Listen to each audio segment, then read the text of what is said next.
One of the first things we need to remember is that when you are talking about net zero, the technology roadmap to net zero is the goal for 2070. And as a professor of mine used to wittily remark, if you have we will eventually pass away, but that does not mean we go to the burning ghat immediately. So, there is a goal to be reached, but the whole idea of 2070 is for India to take the path of low carbon development.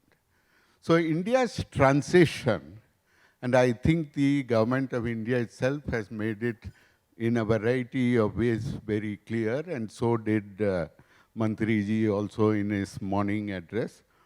We are not talking about transition in the sense of decarbonization, in the sense that we would talk of decarbonization in the United States or in developed countries.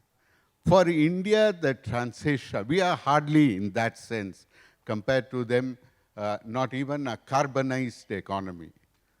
So India's goal, our objective, is very clearly, I think, the question of a low carbon development transition. That's number one.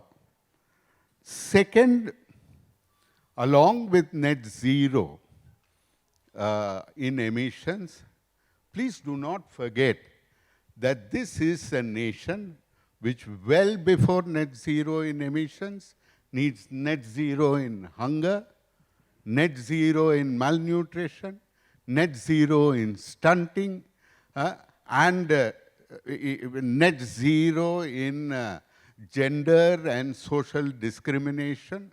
So there are a lot of developmental tasks that remain ahead of us.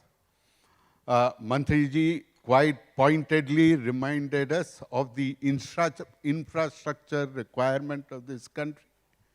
And even in the roadmap that was sketched, we are talking of the continued role of coal, not just all fossil fuels, but particularly coal for India.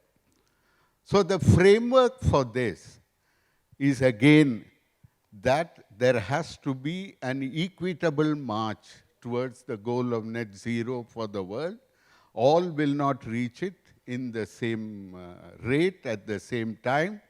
And in the process, the benchmark of equity, fairness, and adequacy of ambition is ensuring that each nation stays within its fair share of the global carbon budget.